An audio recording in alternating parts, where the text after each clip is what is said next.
All right, good evening, everybody. We'll get started since everybody who's going to be here, I think, is here. Well, I got 1, 2, 3, 4, 5, 6 online tonight. Various issues. Somebody got food poisoning. I say her husband tried to kill her, but no, that's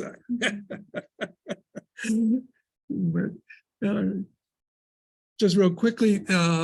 This week's Torah portion, Parshat Mishpatim, begins the general laws of everyday life. Mishpatim means laws, rules, judgments, and what it essentially is a discussion of various and sundry laws of the everyday world. It opens with a very difficult for us moderns. Starts off by talking about slavery. And what it is really, in this case, it's not slavery as we think of it. It's really indentured servitude. A person becomes has to sell himself into servitude for some basic reason. Perhaps he didn't, let's see, why is that working? All right.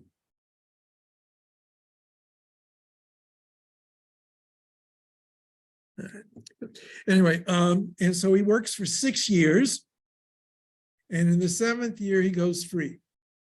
And then there's other issues that are involved there, and we're not going to go into the details of it, but you see, it's really indentured servitude.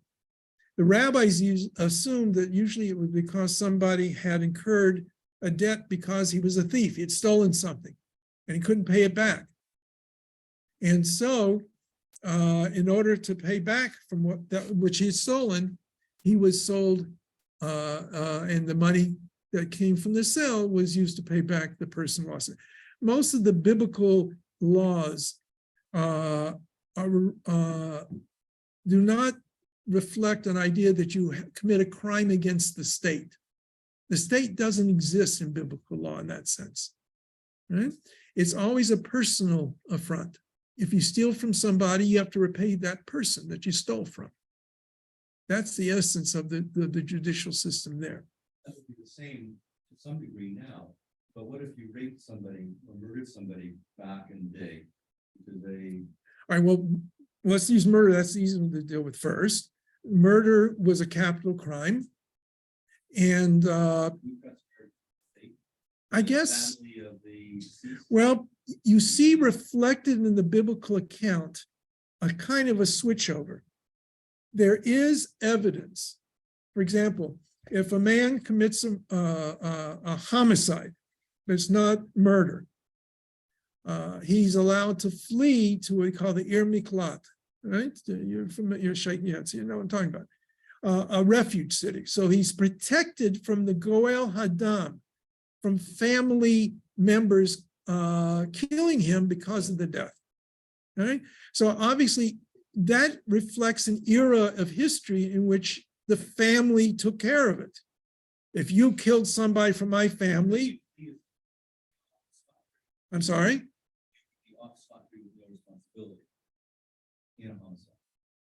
No. Because you'd end up in a city of refuge. No, and you no. can stay there. Well, no.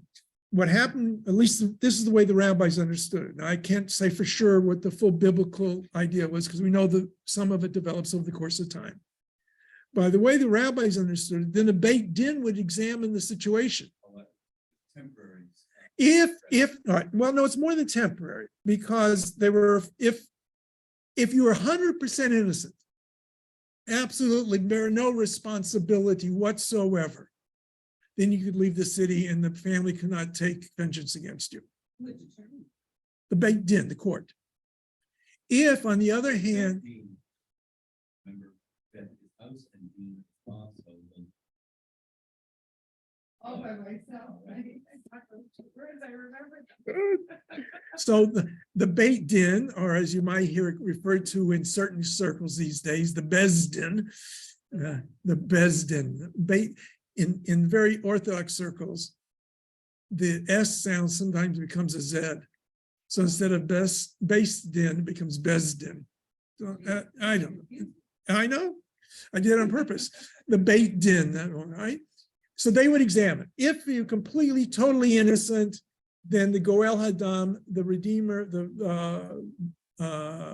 what's the word I'm looking for? Vigilante, family vigilante, couldn't touch you. Then they'd be guilty of murder. If you indeed are found to be guilty of murder, then you're executed by the court, or I guess, or they treat Goel Hadam. There is a state law. There is for certain tribes. There is. Yeah, I guess that there is a state, but yeah, when it comes to murder, when it comes to other capital crimes that were, I guess you'd have to say the state, but the literature, rabbinic literature, never uses that term. It's always the Beit Din, the court. Well, later on, you do have the existence of a king, and you have the king's law. And that may be different from rabbinic law, and the rabbis recognize that. So that would be the state. King is the state, right? You can have both. Yes, the rabbinic tradition anyway. Remember, to be fair, we always have to remember, if you look at it from the historical perspective, you always have to recognize that when we're talking about the rabbi's understanding of the law, we're talking about the end of the BCE and the beginning of the Common Era, the first couple hundred years into the Common Era. That's when the rabbis lived, and they may be analyzing correctly. They may be projecting back in time, maybe just trying to put things together. So I'm always cognizant of that. We can't say for sure. When the rabbis speak of what happened 1,000 years before their day,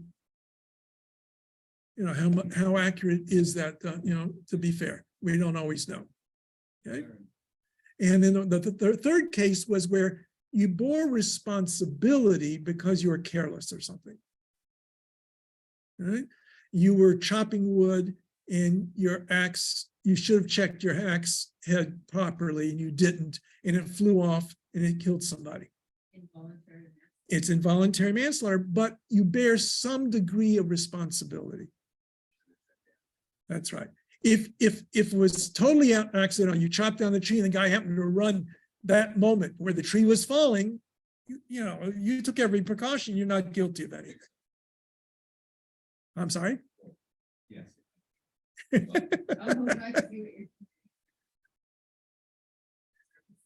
Where was the fence? There is a difference between unintended consequences and unanticipated. Well, yeah. Those both perhaps should have been considered. No, unintended, unanticipated. Boy, my goodness. Yeah, I'm not. Make sure you don't get appointed a judge somewhere. I'd be worried about your decisions there. Yeah, but you sound right there. You're going to send them up on the gallows. Oh no, anyway. Okay, then it talks about if a man sells his daughter. Okay, that's the next one. And it's not the same as the previous case, because it's clear from the language that is used that she is being sold essentially to be probably a secondary wife. Remember, we're talking about an era of polygamy. It was, if the man had difficulties, the family couldn't make ends meet, it might be to her benefit to at least find that kind of a circumstance. If he doesn't marry her, or he doesn't marry her off to one of his sons, she goes free without any consequences. Okay. Again, later on, the rabbis understood this only applies if the girl's under the age of 12. Between 12 and 12 and a half, I don't believe that it applied. And certainly after 12 and a half, it did not apply. Well, he has a period of time. Yeah. Well, we see also when we talk about vows, when a husband, often in many ways, and we have to understand that's the world that this comes from. A woman was either subject to her father or subject to her husband. And the independent woman was very unusual and not often very practical in that world. Just wasn't the ability to, women could own property, they could be independent, but it was not very. Ancient Isle, in fact, phrase that in fact, independent-minded woman. No, because she's doing everything for their household. Yeah. She's independent, she's If you're not independent, her husband praises her, you have done superb. He gets all the credit. He gets to sit at the gates and be with the elders, and she does every damn thing other than Because, that's not independent. Well, run business, run a household. yeah, the women could. It's very clear that they're not independent, though. And when you look at the totality of it, I've been doing a lot of this in recent Talmudic studies I've been doing, at least again, the way it was in the age of the Mishnah and the Talmud. When a woman got married, we're kind of getting away from it, but real quickly, when a woman got married, she brought property into the estate. The husband either guaranteed the value of the property or he guaranteed the property itself, as long as they were married. But if he guaranteed the property, he had the right to use it. If he guaranteed the value of the property, he basically got it to do with it as he wanted. If they got divorced or he dies, then she gets that property back. So it's much more complicated, independent. But anyway, so we had this institution there, and then it talks about many other laws. Famously, if my ox scores your ox, and who pays and what happens, if fender benders and all those kinds of things. All of that is encased in what the rabbi saw as the Torah law. Not just the rabbis, the Torah itself defines all of these things. And it's fascinating, if you ever have the time, to look at the Code of Hammurabi and see where there are parallels and very distinct differences. Right? One real quick one, we may have mentioned it in Hammurabi. If a builder builds a house and the house collapses and it kills the daughter of the house owner, the daughter of the builder is executed. Eye for an eye, literal meaning eye for an eye. In the famous lines, there's eye for an eye. The rabbis understood eye for eye meant monetary restitution.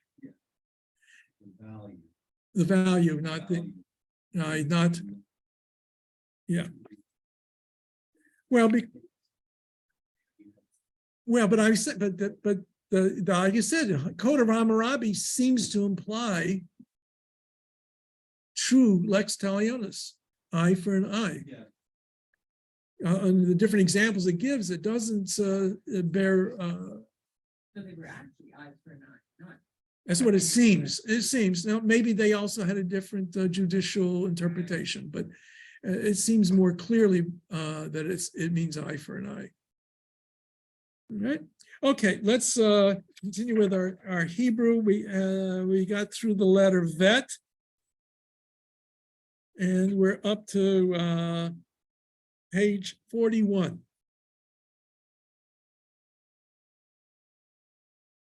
This is another vowel. It's called the kibbutz, although when the dot is in the middle of the vav, it's called a shuruk, and when there's 3 dots below it, it's called a kibbutz. When the dot is in the middle of the vav, and we pronounce it as u, that's a long vowel. When it's the 3 dots down underneath the letter, it's a short vowel. Okay. Where? I would suggest those online, would you please mute yourselves if you haven't done so. Joseph, you want to mute your, okay. Although usually I used to ask people to unmute themselves when we did the Hebrew, but I'll let you get by. Okay. So in any case, the kibbutz is pronounced as u. All right.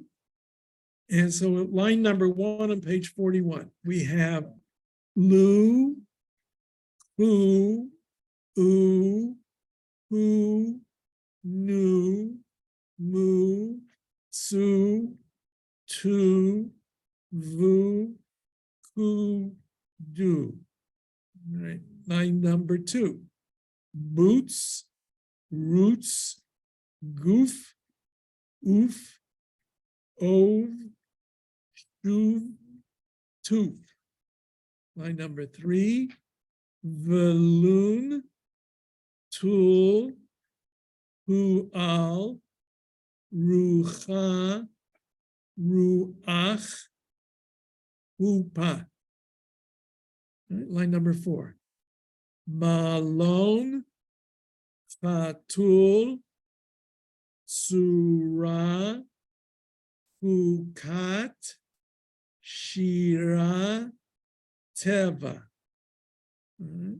Line of accent is shifted one over. Yeah, it's a natural way of doing nature. Line number 5. She tooth, teardove, my apologies. P suits, avka, rechula. Actually, that next last word should be pronounced avka. Avka. Okay, line 6. Lachatz, munach, boots, shuruk, chirik. Line number 7. Mechira, shavatz, anochi, metuyal, tiyulim. Yulim. Okay. Now the next page, we now have the letter Kat. We had the chaf without the dot. We had the bet and the vet, right? What was the difference between bet and vet? The air stop. Chaf and kaf, the same thing. If you don't stop the air when you say, but it's, but if you stop it, it becomes, you kind of close. I don't know how to describe properly, right? You kind of close your throat a little bit. Glottal stop, I think they call it. I don't know. Okay. Anyway, the kaf, when there's a dot in it, it's a K sound. When there's no dot in it, it is the ch sound. Right? So line number 1. Kuf and ka, where there's kuf, that's the shows you the letter there, right? In the middle of the page. Like kuf, it has the sound of K as in Hanukkah. The sound is the same, yeah. The sound is the same, but kuf is always K. There is no difference in any time. The chaf is sometimes a K, and sometimes it's the sound. Okay. Okay, line number 1. Ka, ka, ke, ke, k, hu, ko, kai. Line number 2. Kor, ken, kad, ko, kav, kach, ikar. Ikar. Line number 3.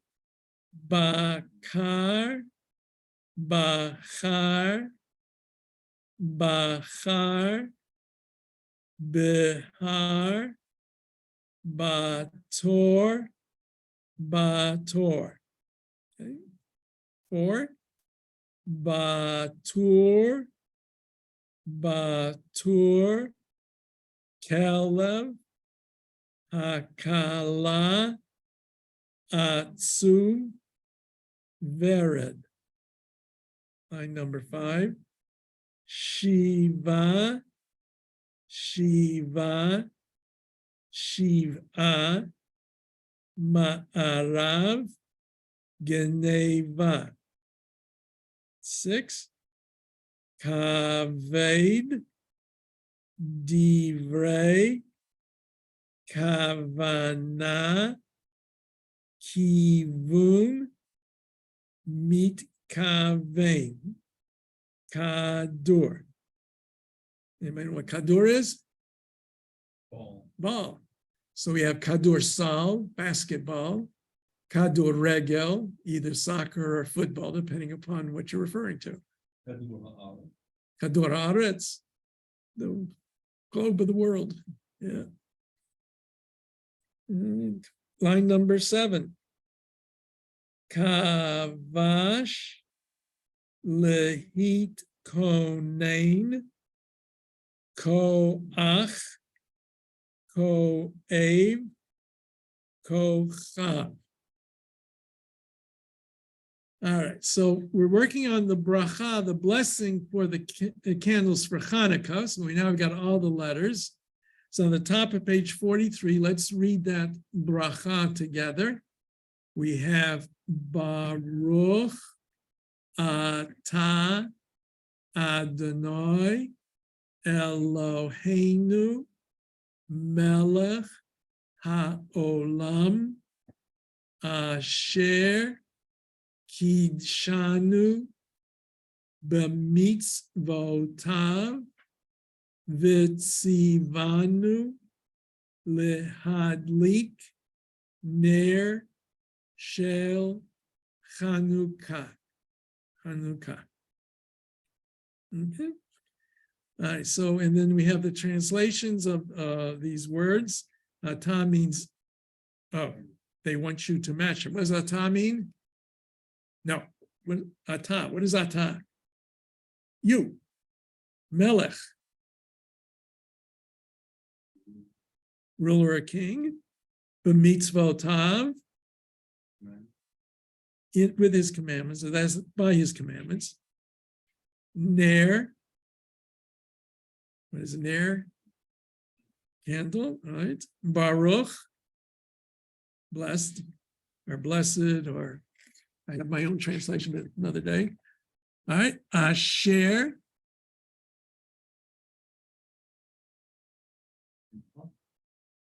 who, that who, all right? Chanukah, yeah. Adonai.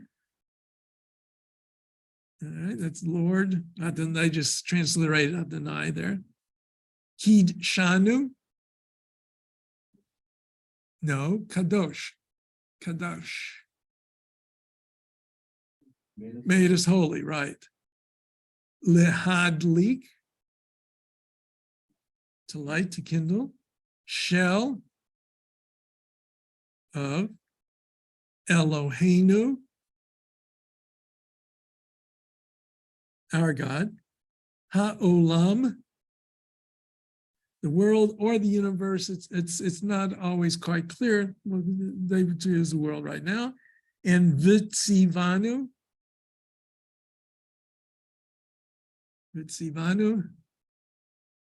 commanded us. Right, so you remember mitzvotav, mitzvah is the root there, sadi vav hey, mitzvah. Okay,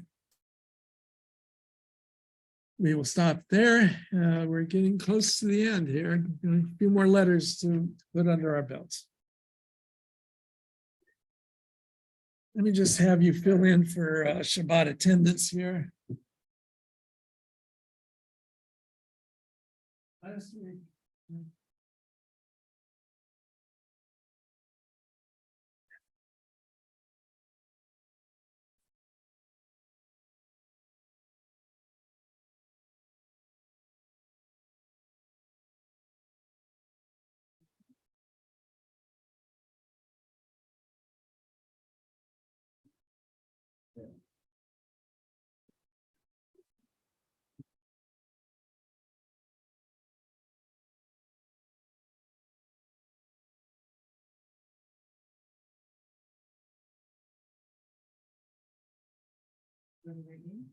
How you do?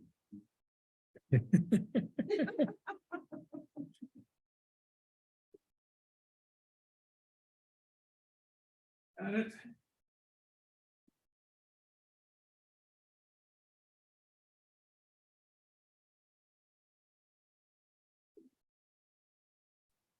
I always have a bit of a quandary when we talk about this week's subject, which is Jewish ethics. Because in Jewish tradition, Jewish law really is traditionally it was understood to govern our lives. I'm sorry? I said we love ethics. You love ethics. Why do you love it? Discussion of ethics. Discussion of ethics. What does the word ethic really mean? So I have definitely three definitions I found. It's used with a singular plural verb, a system of moral principles, the ethics of a culture, or the rules of conduct recognized in respect to a particular class of human actions, or a particular group, culture, etc. Medical ethics, Christian ethics, then I guess Jewish ethics under that definition. And the last one, moral principles as of an individual. His ethics forbade betrayal of a confidence. You know, personal ethics, I guess. But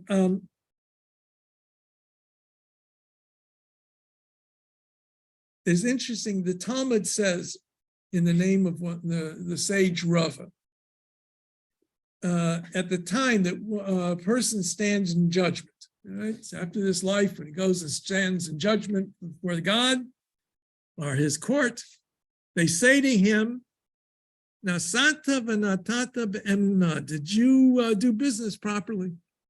Were you honest in your business practices? Did you treat people honestly? So they don't ask you if you kept kosher.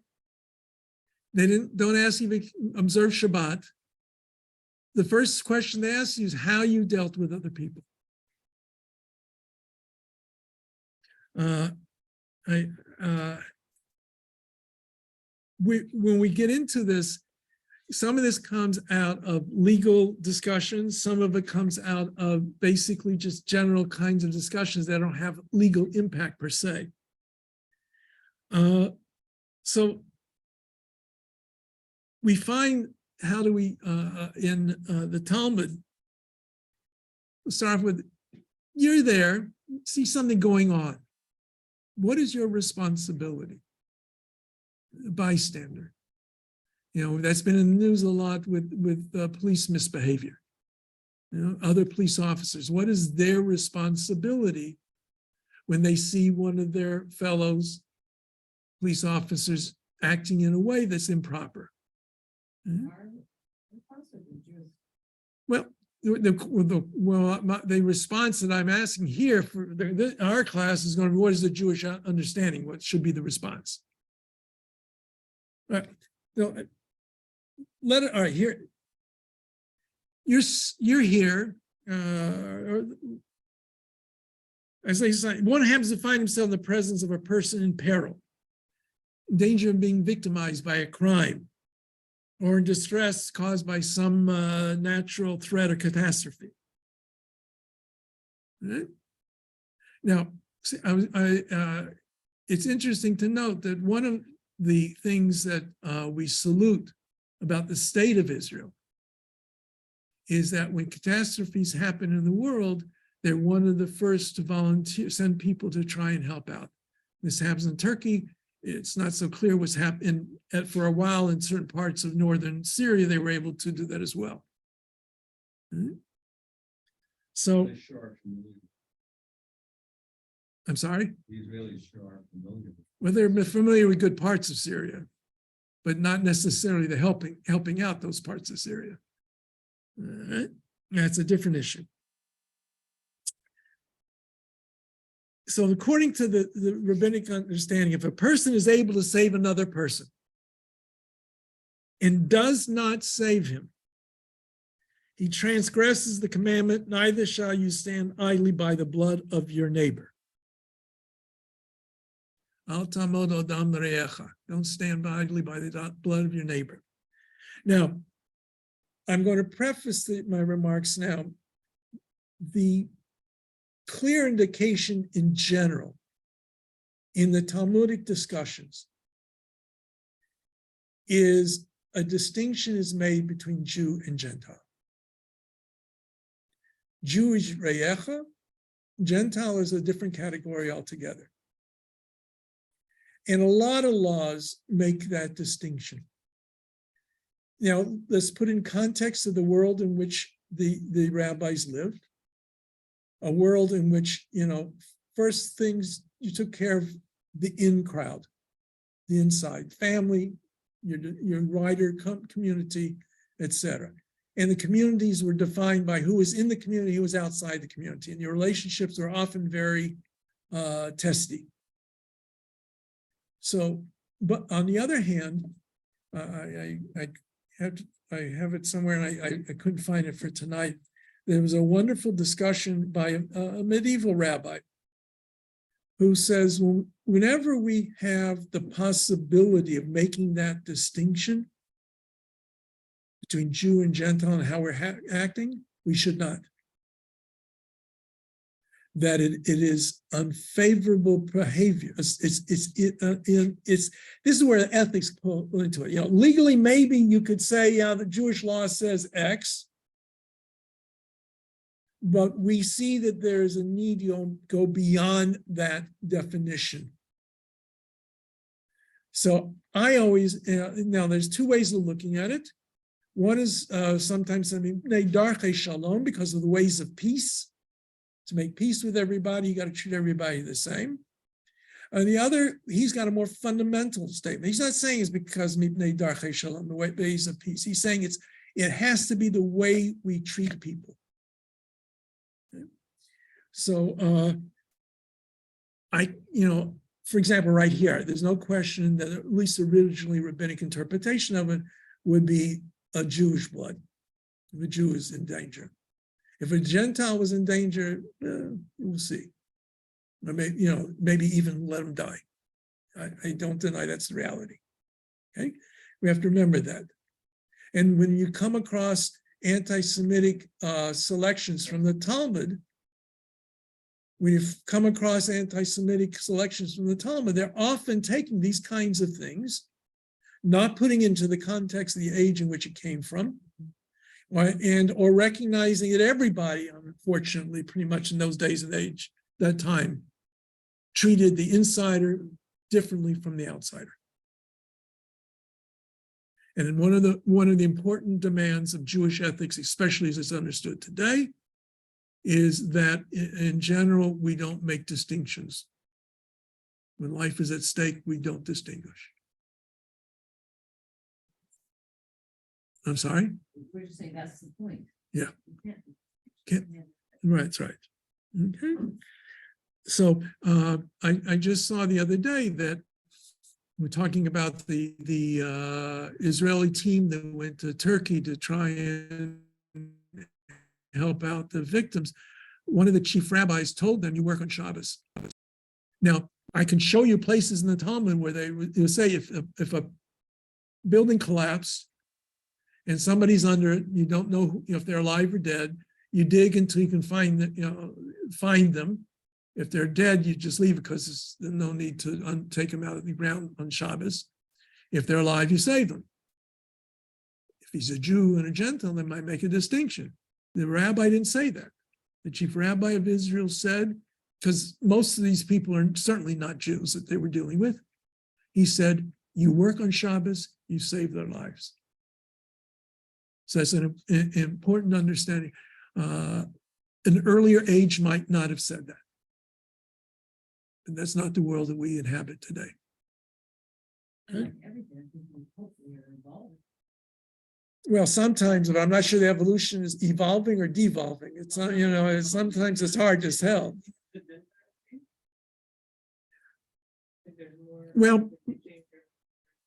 Well, that is an excuse that is used, or an apologetic.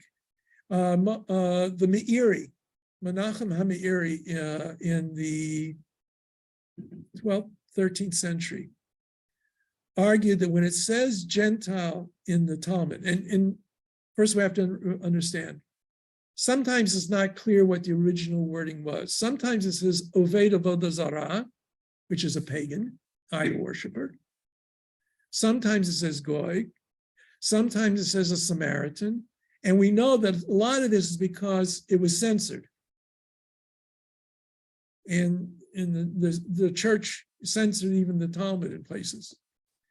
But anyway, Menachem Meiri says whenever it talks about the goy in the general sense, meaning non-Jews, it was talking about the people that day and age who were not bound by religious morality, which does not apply today, he says, when he talks about Christians and Muslims. So he reads it out all together because he says, yes, they've changed. They're not the immoral people that the rabbis of the Talmud are dealing with. I would say because, more importantly, because probably we changed. In the world's attitude towards each other perhaps changed. I wouldn't, if somebody is really an idolater today, I still would not treat them as the other that way.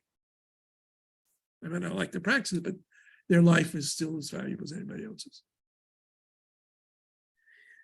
So, if you see somebody drowning, you don't ask them, can I see if you're circumcised or not?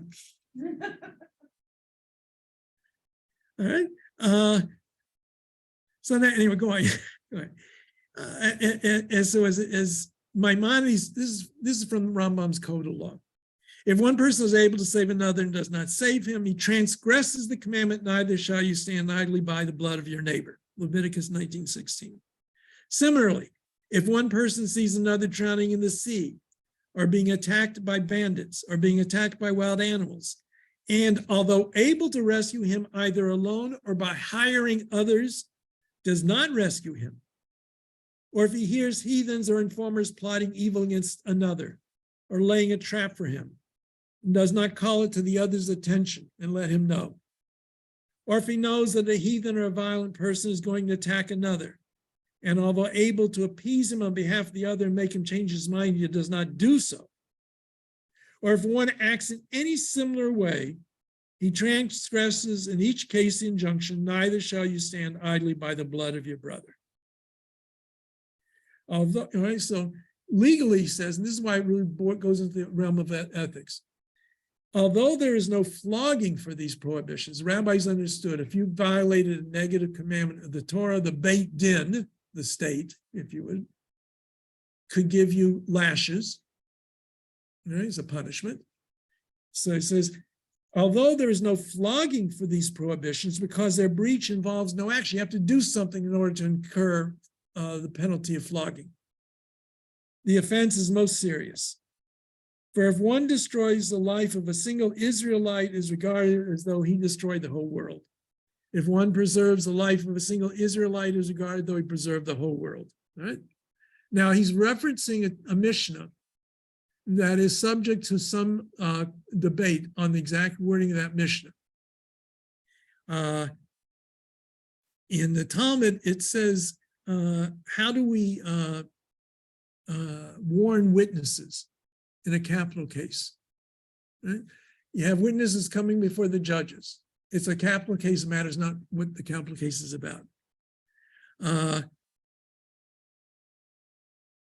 so he says they would bring them in and they would warn them. Lest you should say that this is what you just thought, or it's something you heard, or it's hearsay, or you got it from an account of a reliable person. In other words, you didn't see it. Perhaps if you know that in the end, or perhaps you don't know that you're going to be really closely examined by the court. Right? So he says, warn them, know right in advance. If you're going to testify in a capital case, we're going to really check out your testimony. Make sure that you're not lying. And they should know that when it comes to the laws dealing with monetary restitution versus the capital cases, they're different. When it comes to monetary cases, a person can give money and gain atonement for it. If I give testimony, it's false testimony, it causes Chaim Yankel to pay somebody else $1,000, I can pay him back the $1,000 that he lost. I can make it up that way. But when it comes to capital cases, the voice of his blood and the blood of his descendants are dependent upon you until the end of time. And if you kill him, if your testimony ends up with that person being executed when they were innocent, you're guilty not only for their death, but any of their descendants who would have derived from them in the future. I'll skip this part. Then it goes on a little later on, it says, therefore, one human being was created originally. Adam HaRishon. The Torah says in chapter 2 of Genesis, God creates Adam and then he separates him to the man and woman. So it starts off with only one human being. Therefore, God created one individual human being to teach you that whoever destroys one soul, now one version has, in this says from Israel, meaning a Jew, but that doesn't make sense because we're talking about Adam HaRishon. Nobody was Jewish or not Jewish at that time. So that's why I prefer the reading that doesn't have of Israel there. The scripture accords it to him as if he destroyed an entire world. And whoever saves one life, scripture accords it to him as if he saved an entire world. And then a second answer given is also because of peace between creatures, that no person can say to his compatriot, my father is greater than yours. Because ultimately you only have one, the father, Adam goes back to Adam. So they all have the same common ancestry ultimately. So the idea is that every life is sacred. It doesn't rule out capital punishment, but it says you've got to be extremely careful and know what's going on in those cases. We're told elsewhere, do no unrighteousness in judgment. This is in Leviticus. You shall not respect the person of the poor, nor favor the person of the mighty. But in righteousness shall you judge your neighbor. You shall not go up and down as a talebearer among your people, neither shall you stand idly by the blood of your neighbor. The rabbi said when it comes to legal court situations, you may not give benefit to the poor person over the rich person. You can't show favor to, the likelihood is, the rich usually got off better, right? He gets treated better, the poor man, and the rabbis reverse it. You can't, both of them have to be equal in your eyes when it comes to judgment. And when you make the judgment has to be based upon what is the actual facts of the case. If the poor man is guilty of owing the rich man money, you have to find in favor of the rich man. Now, it doesn't mean you can't say to the rich man later on, this guy's got nothing. You really need to take that from him and encourage him not to take the money. But when you're deciding the case, you have to decide the case only upon what is correct.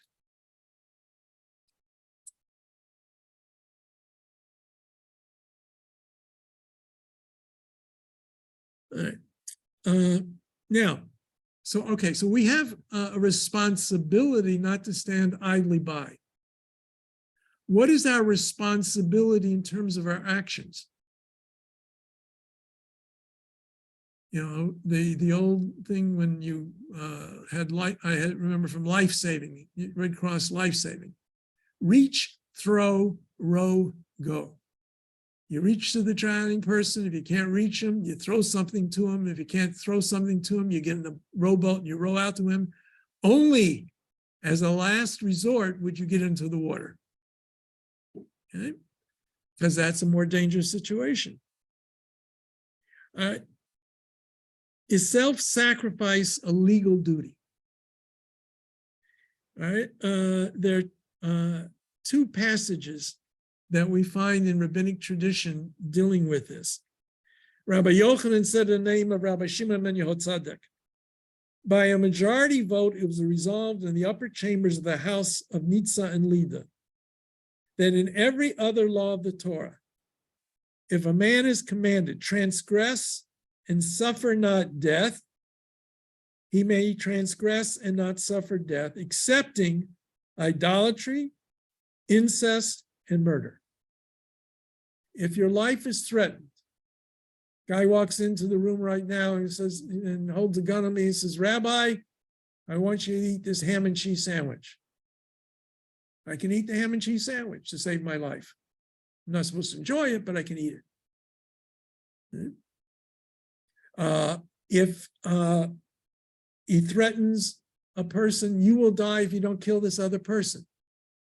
The defense during World War II, the orders, they were under orders to commit a crime.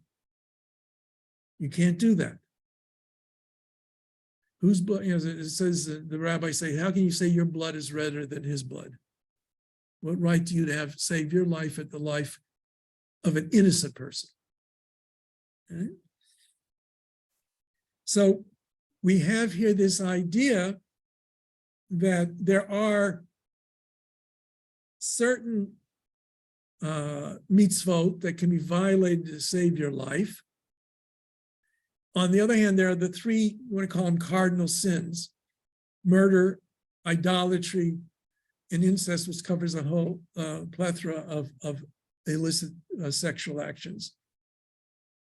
Can be violated. Now, and also you find other sources will say that is provided they're just doing it for whatever, no particular reason. If they're trying to destroy Judaism, if the purpose behind the laws of this or the action is to destroy Judaism as a whole, then even if Jews only tie their shoes a certain way versus the way their neighbors tie their shoes, you can't change the shoe tying. And we also know that the rabbis are extremely lenient in understanding that I don't think it was ever in the sense of enforcement. Somebody violated one of these three commands under duress. I don't know that any court will ever find them liable. But at least this is the ideal. Okay? Now, there's another story, another passage in the Talmud. If two are traveling on a journey and one has a pitcher of water, okay, they made it to the Death Valley and they got stranded there. And one guy's got a full canteen, the other guy's got nothing. If both drink, they will die. If they share the water, they will die. But if only one drinks, he can reach civilization. That's the choice. Both die or one dies. So what's the answer? All right, so Ben Petura taught, it is better that both should drink and die rather than one should behold his companion's death. Until Rabbi Akiva came and taught that your brother may live with you. It says in the Torah that your brother may live with you. Your life takes precedence over his life.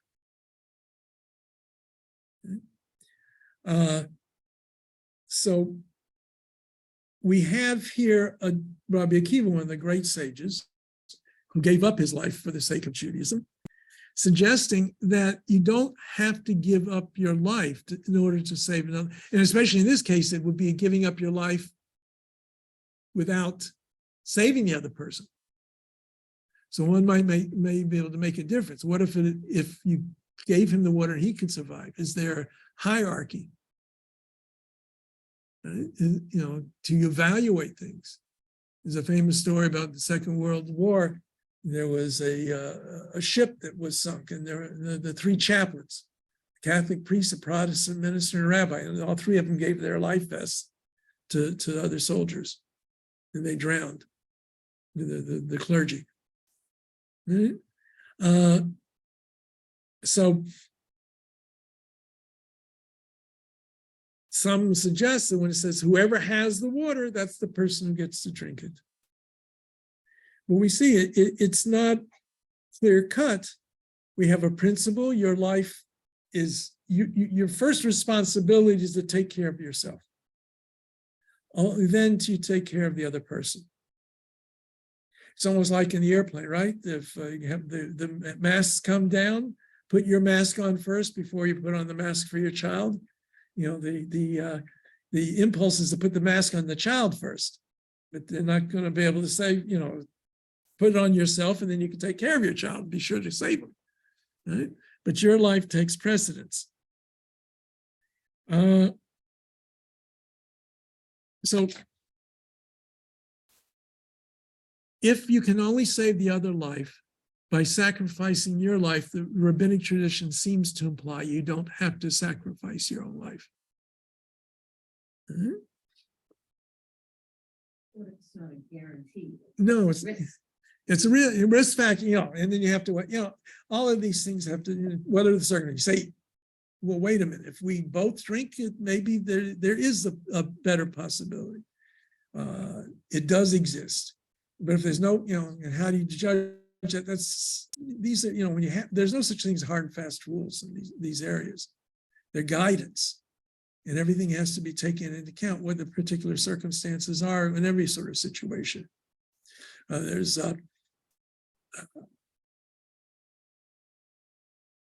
the idea that we're not supposed to commit murder.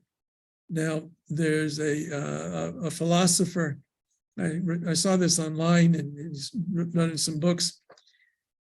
There's a runaway train, cable car coming down the hill, and the brakes are gone, right? So it's coming down, and there's a crowd of people at the bottom. And if nothing is done to stop the train or the car, they're going to die. However, right next to you is a very, very heavy person, a big fat man, woman, whomever, who if you pushed him in the way of the train, it would stop it. Are you allowed to do so? Yeah. Why? Save the money. Are you allowed to make that distinction? They're all innocent. That's one of those hard questions. I don't think there's a right answer. I mean, ask the big person who should sacrifice their life. Well, They're all new people.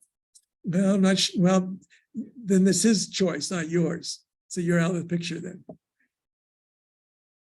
Right? Tricky. It's That's tricky. so tricky. Yeah. Here's another. What about at the cost of a non-vital limb? Wait a second, which one of your limbs is not vital? If a tyrant says to a Jew, allow me to amputate one of your limbs, an amputation that represents no danger to life, okay? Or else I will kill your fellow Jew. Some authorities say that he's obligated to allow his limb to be amputated since he would not die. That's Rabbi Menachem Rakanti, early 14th century. You like Rakanti here? Okay. Now, this startling decision, which makes contribution of organs, turn the page, for transplanting obligatory in Jewish religious and ethical law as a product of an Italian legalist and mystic of the late 13th and early 14th century.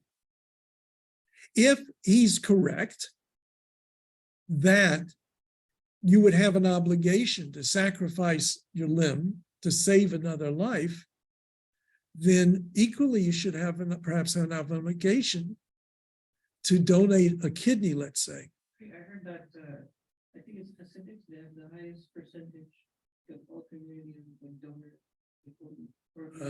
I would doubt that seriously. There's a certain Jewish group. There may be. When it comes to organ donation While they're alive. while they're alive, that may be. Okay, that I'll accept. That's a very strong possibility. All right. The question is, are you obligated? Is there an actual obligation? There is a degree of risk, no matter what. Even with the cutting off the hand, the arm, there's still always a risk factor, right? But if the risk is very low, are you obligated to do so? To say another family member, yes, or another.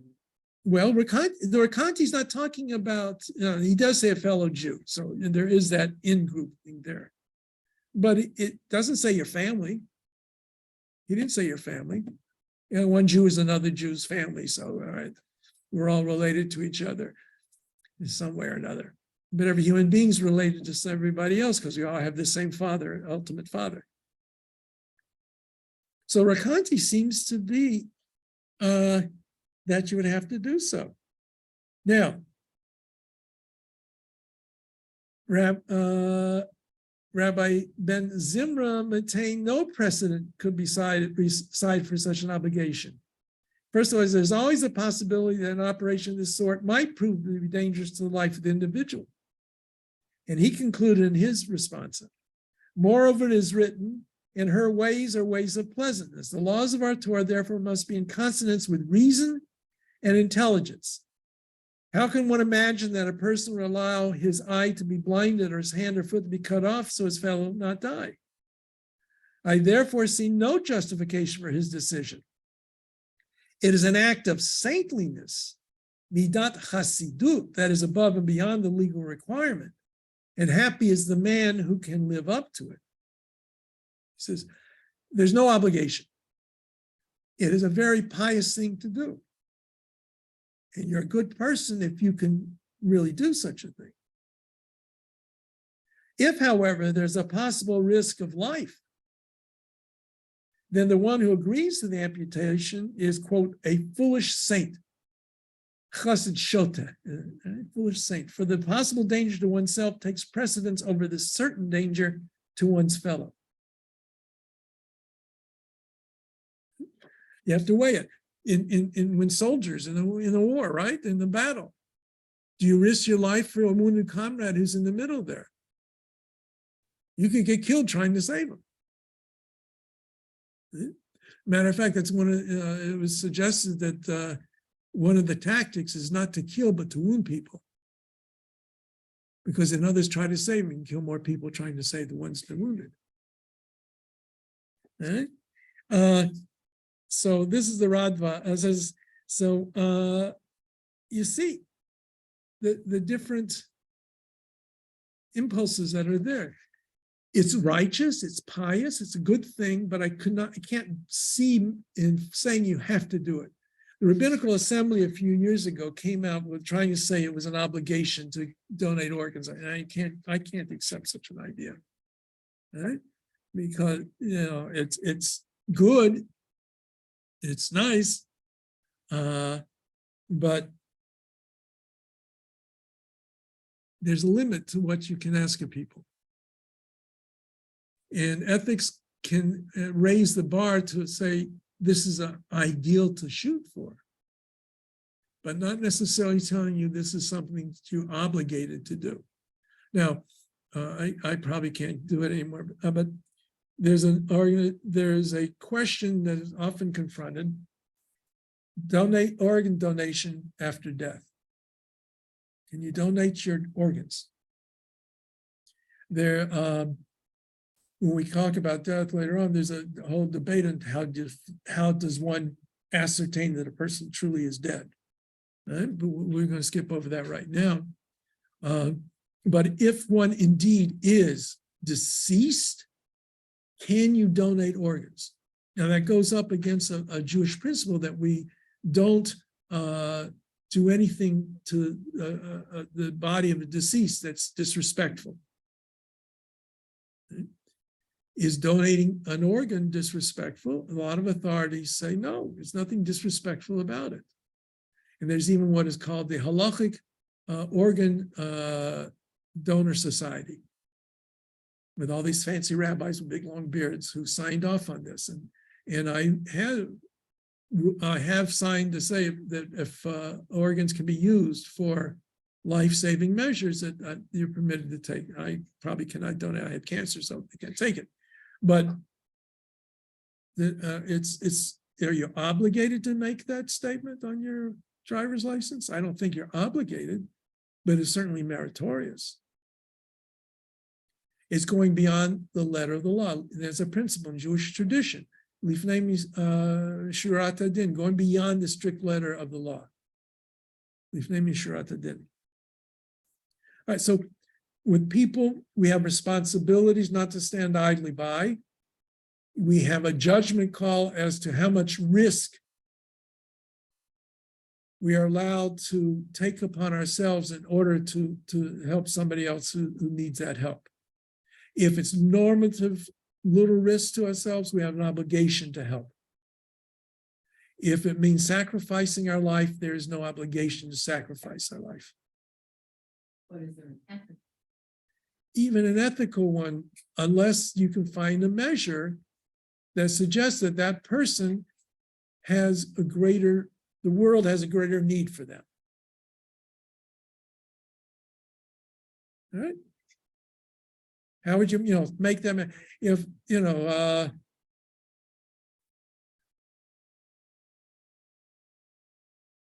so I think that's, a very difficult area. All right.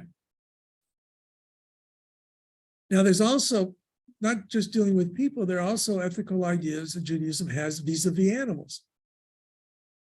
There's a concept called Tsar Balei Chaim, not to inflict unnecessary pain on an animal. And while a Jewish tradition permits the consumption of animals, it's supposed to be done as humanely as possible. We're not allowed to mistreat an animal. If there's an animal falling under its burden, we have to help pick it up, it says in the Torah. We cannot simply mistreat animals. So one area where that becomes an issue in the modern world is the issue of veal. A lot of observant Jews will not consume veal, even though it was always very popular in Jewish circles, because what the calf goes through in order to have veal seems to be more than is unnecessary suffering for that animal, just to have a fancy piece of meat. Okay. What was it with the geese, the force feeding the geese for the foie gras? That would certainly be same thing, these kinds of things. So now the question is, when you start having factory farming, where do you draw the line? It's a very difficult question. At what point does it go beyond what we... Judaism does not insist upon vegetarianism, but ultimately the world may end up being that way because of various other kinds of issues. Besides these kinds of acts, we have mitzvah of tzedakah. Tzedakah is loosely translated as charity, right? But tzedakah comes from the Hebrew word tzedek, which means righteousness or the right thing. Tzedakah means doing what is right. We have an obligation to help the poor. We have an obligation to help institutions that benefit the community, schools and things like that. So charity comes from the concept, from the word caritas, for heart, something you do out of the goodness of your heart. Tzedakah is something you do because you're obligated to do it. We have an obligation. How much, where, what, there are various limitations on that. But the fact that we have an obligation to give tzedakah is clearly there. Maimonides has a famous 8 levels of tzedakah. The lowest, worst level of tzedakah is when a person comes to you asking for help and you give them the money. That's the lowest level. The highest is, no, the highest is enabling them to earn a living. The second highest is when it's total anonymity. Neither giver nor receiver knows about it. Because we're concerned with the dignity of the poor as well. The Torah speaks of several kinds of giving to the poor that I think give a certain different twist on it. Leket shichacha upeya. When you harvest your field, if you have to leave at least a little bit of the corner of the field unharvested, so the poor can come and take. It doesn't tell you how much that is. You can be very miserly or you can be generous, but you have to leave a corner of the field unharvested. When you gather the grain, they cut the stalks and they gather it up. If you drop while you're gathering the grain, you have to leave it. If you drop a little stalk or two on the ground, you have to leave it. If after you've cleaned out your field, you discover you left one bundle or a couple of bundles left lying around in the field, you have to leave it for the poor. Why not just collect it and give it to them?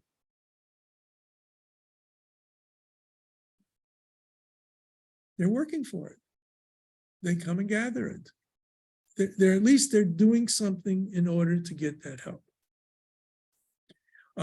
So we're told that there's a certain dignity that you're supposed to give them. There's a whole fascinating discussion. I'm not sure how to handle it completely, but we're supposed to support a person the way they were used to. So if the guy used to drive a Cadillac, you have to make sure he still drives a Cadillac. I don't know how that works exactly. All right. All right, so that's an area of tzedakah. And then there's another area called Gemilut Chesed, deeds of loving kindness. Now, the difference between Gemilut Chesed and tzedakah is normally done by giving money. Gemilut Chesed is something you do by your action. For example, comforting a mourner. That's an act of kindness. And you can do Gemilut Chesed to a rich person just like you can do it to a poor person. Right? A person is still in need of that kind of response. And it's not something money can buy. Visiting the sick, comforting the mourner, those are all acts of Gemilut Chesed. Burying the dead. One of the things that we emphasize that we try to fill in the grave at the cemetery rather than leaving it for strangers. And it's called an act of true act of kindness, chesed shel emet. Because if I do an act for somebody who's living, let's say I open the door for somebody, it's nice to open the door for them. But the next time we both come, she might open the door for me. I might even have that expectation in mind. But when I bury somebody who is dead, there's nothing you can do back for me. There's no quid pro quo for that. That's an act of kindness, of caring. So all of these fall in the parameters of the Jewish ethical system. It's one that is concerned with everyone. It's one that is concerned that there's certainly circles of responsibility, yourself, your family, your community, that takes precedent over others. But that does not free you from the obligation for others. Maimonides talks about, makes very clear when he talks about tzedakah, he talks about taking care of the needs of the general community, Jew and Gentile alike. Burying the dead, Jew and Gentile alike. He makes that very clear in his legal discussion. So we have certain things that we are expected to do in our lives and certain things that are religious obligations. Sometimes, and then there are those that go beyond the letter of the law and that we can make choices based upon our understanding of what it is. Okay. All right, I'm trying to think, do we do Purim next week or the following week? We're getting close to the, yeah. Next week is Purim. Okay, we'll talk about Purim next week. And I still have problems with the not sacrificing your own life. why? Well, we've had this discussion numerous times on the ethics of, and we hope that we have the ability to do that, so would we be the ones to hide a persecuted group of people? Well, Would we that's, be- yeah. What risk? And what risk? Well, that's risking your life. That's not that's a difference question. Risking your life. Are you, you're allowed to risk your life. The question, there's, weigh the risk, if it's in certainty that you will die and not accomplish what you want to do. That's different. That's one thing. If it's guaranteed that you will save the other person, but no, but let us say it is. Let's say it's guaranteed. I'll give you This is a polluted mind. but there was a response, there's a work called Mima Akim, Sri Deesh. It's a list of this after the war, Second World War. And there was a rabbi who survived, and he was a rabbi in the ghetto. I think it was Lodge. And he writes about questions that he got.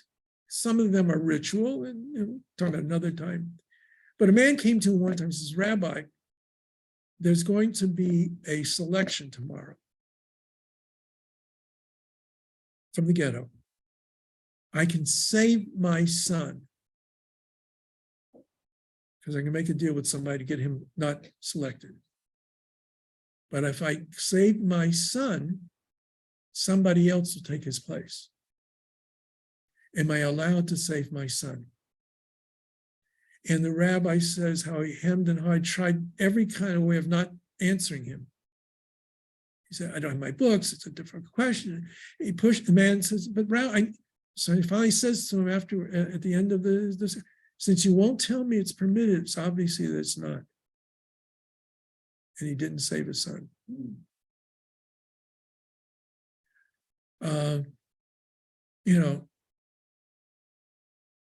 Can you? That's because that's clearly it. You're taking and shedding innocent blood